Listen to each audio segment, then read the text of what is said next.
नमस्कार दोस्तों, राधे राधे। ठाकुर जी की इस परिवार में सभी लोगों का स्वागत करती हूँ।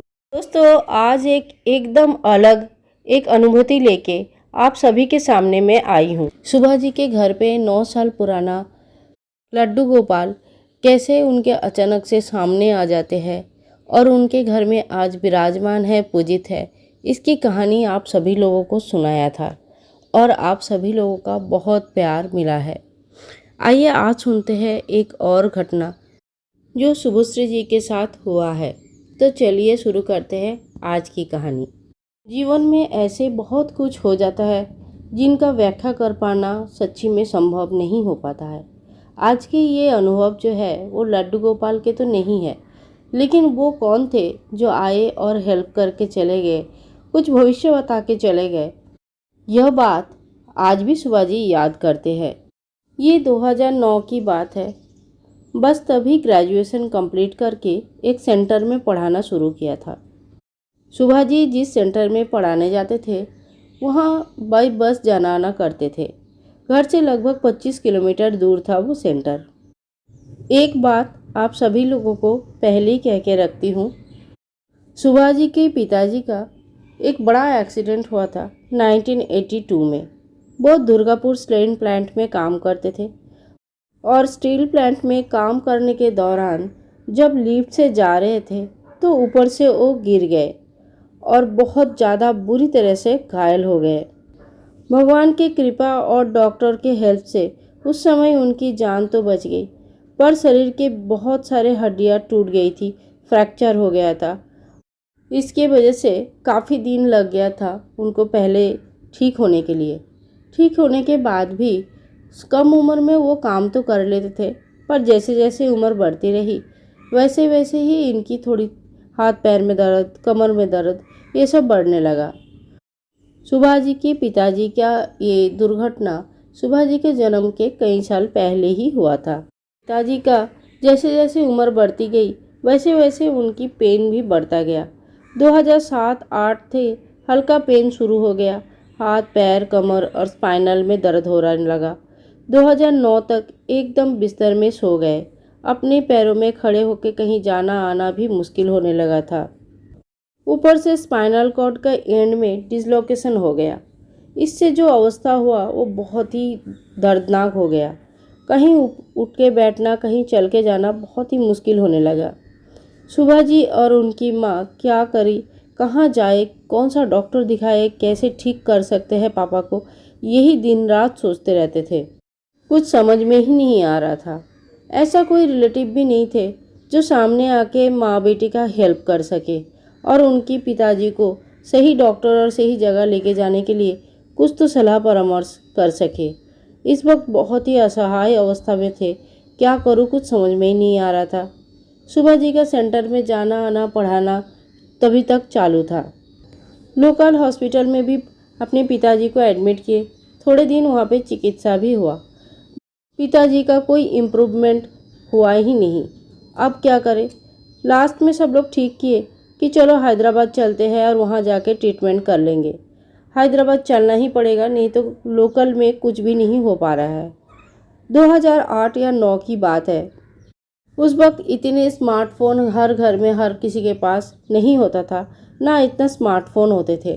इसीलिए फट करके कहाँ जाना है, कैसे जाना है, ये सब निकालना, गूगल मैप निकालना इतना इजी नहीं होता था। यही सब बहुत सारा टेंशन में, आंखों में नींद नहीं है, चिंता हो चिंता, दिन भर खाली चिंता ही था। क्या होगा, कैसे पापा ठीक हो जाएंगे, समझ में ही नहीं आ रहा था कि क्या करूं और क्या नहीं करूं।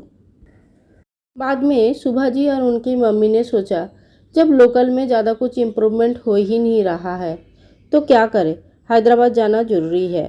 अब 2-4 दिन के अंदर ही हैदराबाद का टिकट काटना ही पड़ेगा।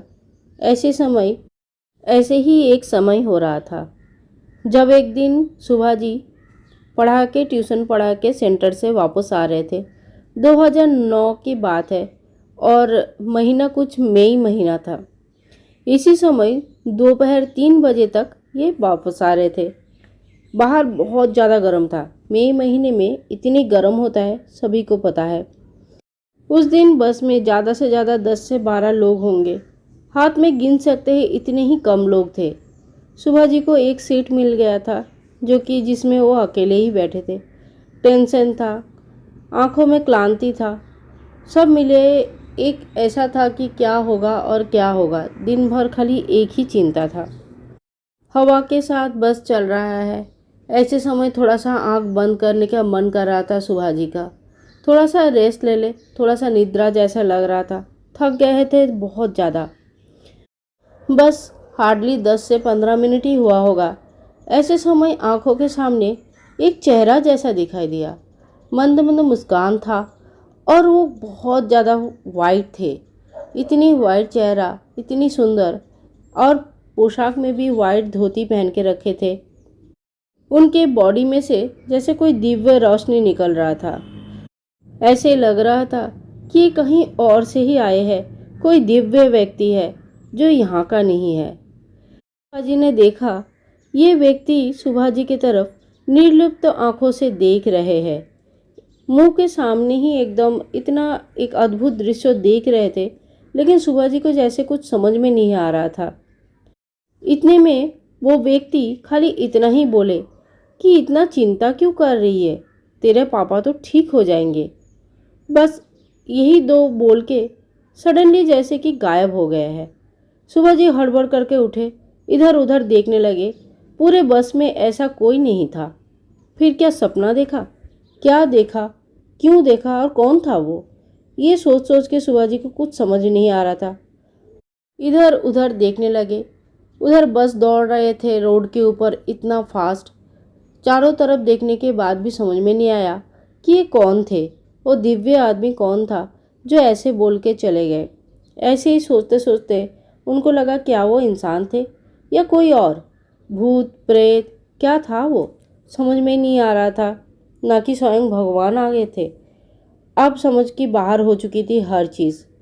इतनी सारे प्रश्न लेके वो घर वापस आए और आते ही सबसे पहले अपनी माँ को ये सारी चीज़ें बताए। पर माँ ने कहा कि हमेशा अगर यही चिंता करते रहोगे तो ऐसे ही होता है, हो सकता है सपना देखा होगा। सुभा जी ने भी सोचा शायद माँ सही कह रहे हैं, ऐसे ही हुआ होगा क्योंकि दिन भर पापा के बारे में सोच रही हूँ, हो सकता है इसी वजह से मुझे ऐसा दिखाई दिया। बट ये एक अद्भुत संयोग था। उसी दिन शाम को कॉलोनी का ही एक आंटी इनके घर में घूमने के लिए आते हैं और इधर उधर का बहुत सारे बातें करते करते घर के सामने ही एक डॉक्टर का बताए। बोला इस डॉक्टर से एक बार तो बात कर लो, ये डॉक्टर बहुत अच्छे हैं, एक बार इनको भी दिखा लो, फिर तुम्हें हैदराबाद तो वैसे भी जाना ही है। की बात अनुसार उसी डॉक्टर को दिखाना शुरू किया और ये एक अद्भुत बात थी कि धीरे धीरे इनकी पिताजी का इम्प्रूवमेंट होने लगा। वो दर्द हॉस्पिटल में बहुत सारा इंजेक्शन लगा के भी कम नहीं हो रहा था, वही दर्द कम होने लगा। इनफैक्ट थोड़े दिन बाद ही थोड़े खड़े होने लगे, घर में चलने लगे और थोड़ा और महीने बाद स्कूटी तक चलाने लगे।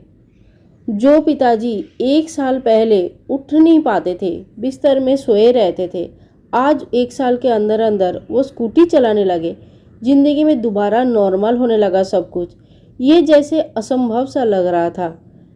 सुभा जी के जिंदगी में ये बहुत बड़ा मिरेकल था जो कि उन्होंने कभी सोचा ही नहीं था।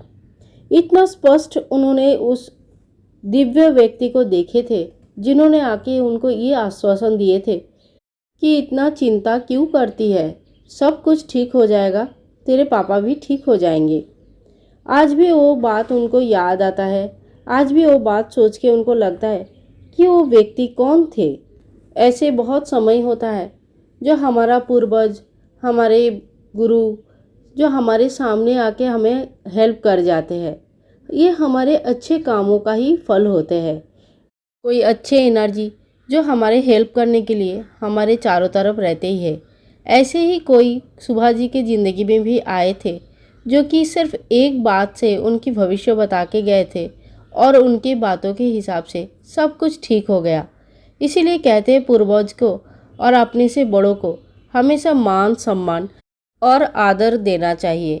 उनके आशीर्वाद जब हमारे साथ रहते हैं, कई सारे बड़े बड़े बाधाओं से भी हम बाहर निकल आते हैं, उभर जाते हैं। आशा करती हूँ ये सुहा जी की अद्भुत अनुभूति आप सभी लोगों को अच्छा लगा है। आई होप सभी के लिए कोई एक मेंटर ऐसा रहे, कोई एक गुरु, कोई एक पूर्वज ऐसे रहे जो हमारे साथ उनके आशीर्वाद हमेशा रहे। मिलते हैं एक नया कहानी, एक नया अनुभव के साथ। तब तक के लिए जय श्री कृष्णा, राधे राधे।